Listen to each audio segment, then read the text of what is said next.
Hello दोस्तों, welcome back to my channel knowledgeable brain. दोस्तों, आज इस वीडियो में डिस्कस करने वाले हैं निसिम इज़ेकियल की poem goodbye party for miss Pushpa के बारे में।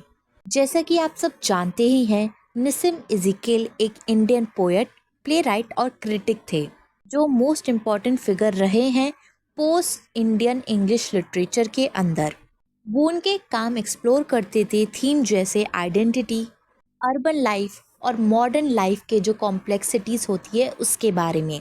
उन्होंने ये poem goodbye party for miss Pushpa लिखी थी 1958 में। ये पोएम एक ह्यूमरस मोनोलॉग रहा है, मतलब कि एक हंसी मजाक का एक मोनोलॉग जहाँ पे सिर्फ एक ही इंसान बोल रहा हो इंडियन इंग्लिश एक्सेंट में। पोएम के थ्रू इज़ेकियल ने इंडियन सोसाइटी के ऊपर एक सटारिकल कमेंट्री पास की है, उसके सोशल नॉर्म्स पर और इंग्लिश स्पीकिंग एलाइट पर, इंग्लिश बोलने वाले रिच क्लास लोगों के ऊपर। दोस्तों, आज हम इस पोयम को डिटेल में पढ़ेंगे और समझेंगे। पोयम एक पार्टी का स्ट्रक्चर, एक एटमॉस्फेयर डिस्क्राइब कर रही है, लेकिन जो उस पार्टी में लोग होते हैं उनका बिहेवियर और एटीट्यूड कुछ और ही होता है। पार्टी में लोग बस अपनी ईगो सेटिस्फाई करने आए होते हैं, अपने सोशल स्टेटस और अपनी सेल्फ इमेज को मेंटेन करने के लिए वो इस पार्टी में आए होते हैं। यहाँ पर गुड बाय पार्टी सिर्फ एक सुपरफिशियल और मीनिंगलेस पर्पस को शो कर रही है। ये एक ऐसी पार्टी है जहाँ पे लोग अपनी रेपुटेशन, अपनी अपीयरेंस को लेकर ज़्यादा चिंतित हैं। पार्टी को अटेंड करने वाले लोग मीनिंगलेस और बेकार की बातें कर रहे होते हैं, तो कभी भी किसी जेन्युइन रिलेशनशिप को आगे नहीं बढ़ा सकते। चलिए दोस्तों, अब इस पोएम को पढ़ते हैं। हमने काफ़ी सारी बातें तो जान ली इस पोएम की, लेकिन इस पोएम को अब हम अच्छे से पढ़ के समझते हैं ताकि बाकी की चीज़ें भी क्लियर हो जाए। पोएम की शुरुआत में पोएट बोलते हैं, friends, our dear sister is departing for foreign in 2-3 days and we are meeting today to wish her bon voyage. Speaker अपने दोस्तों को बोलते हैं, शुरुआती लाइन में अनाउंस करते हैं कि मिस पुष्पा फॉरेन कंट्री जा रही हैं 2-3 दिन में, और आज हम यहाँ पे इकट्ठा हुए हैं उन्हें शुभकामनाएं देने के लिए कि उनका सफ़र अच्छा हो। ये बॉर्न वेवेज एक फेयरवेल के लिए काफ़ी फैंसी वर्ड है जो कि फ्रेंच वर्ड है। ये थोड़ा ऑकवर्ड लगता है इस पोएम के अंदर, क्योंकि यहाँ पे लैंग्वेज बहुत ही फॉर्मल और ग्रैंड बनाने की कोशिश की गई है जो असलियत में इतनी नेचुरल नहीं लगती। आगे वो बोलते हैं, you are all knowing friends what sweetness is in Miss Pushpa. I don't mean only external sweetness but internal sweetness. Miss Pushpa is smiling and smiling, even for no reason, but simply because she is feeling. यहाँ पे इन लाइनों में speaker अपने friends को याद दिला रहे हैं, जैसे कि आप सब जानते ही हैं मिस पुष्पा कितनी स्वीट हैं। यहाँ वो मिस पुष्पा की एक्सटर्नल और इंटरनल स्वीटनेस के बारे में बात करते हैं। मतलब मिस पुष्पा सिर्फ दिखने में सुंदर नहीं है, स्वीट नहीं है, बल्कि उनका मन भी बहुत ही ज़्यादा स्वीट है, वो बहुत ही अच्छी इंसान है। ये लैंग्वेज थोड़ी ह्यूमरस लगती है क्योंकि स्वीटनेस को ओवर एम्फसाइज किया गया है, और स्पीकर यहाँ पे एक चाइल्ड लाइक सिंप्लिसिटी में ये बात बोलते हैं। यहाँ पे आगे स्पीकर बोलते हैं कि मिस पुष्पा सिर्फ स्माइल करे जा रही हैं, कि बिना वजह बस स्माइल कर रही हैं क्योंकि वो ऐसा फील कर रही हैं। ये सेंटेंस थोड़ा अनक्लियर है लेकिन फ़नी भी है, वो इमोशन के कॉन्सेप्ट को अच्छे से क्लैरिफाई नहीं कर पा रहा। आगे पोएट बोलते हैं, miss Pushpa is coming from very high family, her father was renowned advocate in Bulsar और Surat, I am not remembering now which place. इन लाइनों में स्पीकर मिस पुष्पा के फैमिली बैकग्राउंड के बारे में बात करते हैं। वो बोलते हैं कि मिस पुष्पा के जो फादर हैं वो एडवोकेट हैं, बलसार में या फिर सूरत में, मुझे जगह तो ढंग से याद है नहीं। दोस्तों, इन लाइनों में स्पीकर ये बताने की कोशिश कर रहे हैं कि मिस पुष्पा जो है एक अच्छी फैमिली से बिलोंग करती है, जिस फैमिली का काफ़ी ज़्यादा हाई स्टेटस है।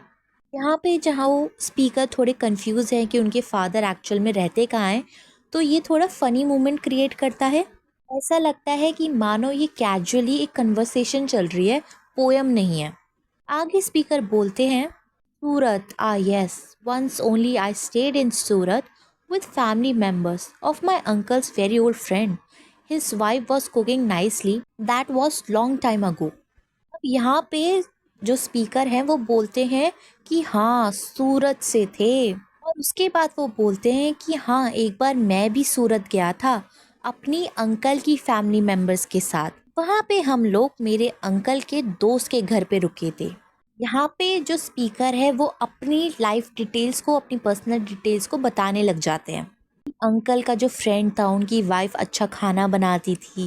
ये काफ़ी इररिलेवेंट और रैंडम डिटेल थी जो उन्हें फेयरवेल स्पीच में देने की ज़रूरत नहीं थी, लेकिन ये लाइन काफ़ी ह्यूमरस है, काफ़ी मजाकियेदार है, क्योंकि स्पीकर जो है फेयरवेल स्पीच के बीच में मुद्दे से भटक जाते हैं और अपनी पर्सनल लाइफ, अपनी पर्सनल डिटेल्स शेयर करने लगते हैं। आगे वो बोलते हैं, coming back to miss Pushpa, she is most popular lady with man, also ladies also. Speaker को अपनी स्टोरी के बाद याद आता है कि ये तो मिस पुष्पा की फेयरवेल पार्टी है और वो उनके लिए स्पीच दे रहे थे। वो बोलते हैं चलिए अब मिस पुष्पा के ही बारे में बात करते हैं।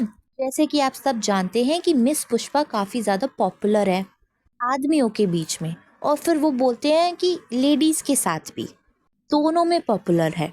ये लाइन काफ़ी फनी है क्योंकि वो बहुत ऑब्वियस चीज़ों को बता रहे हैं, जैसे कि ये चीज़ें काफ़ी इम्पॉर्टेंट हो। आगे वो बोलते हैं, whenever I asked her to do anything she was saying just now only I will do it, this is showing good spirit, I am always appreciating the good spirit.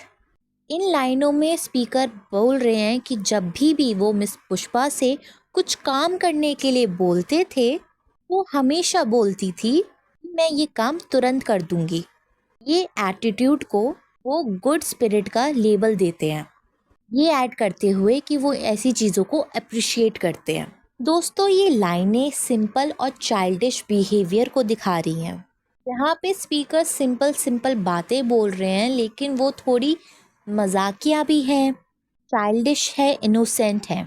आगे वो बोलते हैं, Pushpa miss is never saying no, whatever I और anybody is asking she is always saying yes, and today she is going to improve her prospect and we are wishing her bon voyage.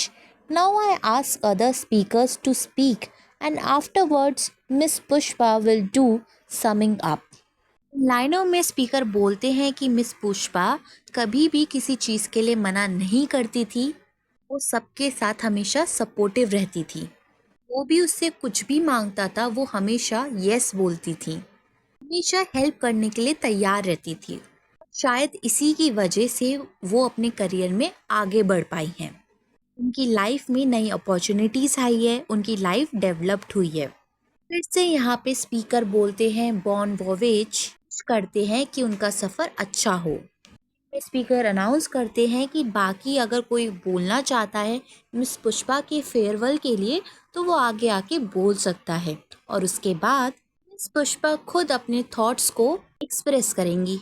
ये line थोड़ी humour और satire पे strong बैठती है क्योंकि farewell speech में summing up का concept बहुत स्ट्रेंज है और आउट ऑफ द प्लेस लगता है।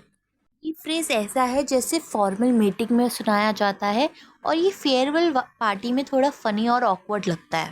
दोस्तों ये फेयरवेल स्पीच इररिलेवेंट डिटेल से भरी हुई है जिसमें बीच बीच में मजाकिया बातें छुपी हैं। स्पीकर इस पोयम के ज़रिए उन लोगों का मजाक उड़ाने की कोशिश कर रहे हैं जो इंग्लिश को ज़्यादा इम्पोर्टेंस देते हैं। स्पीकर का इंग्लिश स्टाइल थोड़ा कॉमिकल है, थोड़ा स्टीरियोटाइपिकल है, जो टिपिकल इंडियन इंग्लिश को मिमिक करता है, जैसे यू ऑल नोइंग या फिर गुड स्पिरिट। दोस्तों आज के लिए बस इतना ही, अगली बार फिर मिलेंगे एक और नई वीडियो के साथ। Thank you for watching this video and don't forget to like, share and subscribe our channel.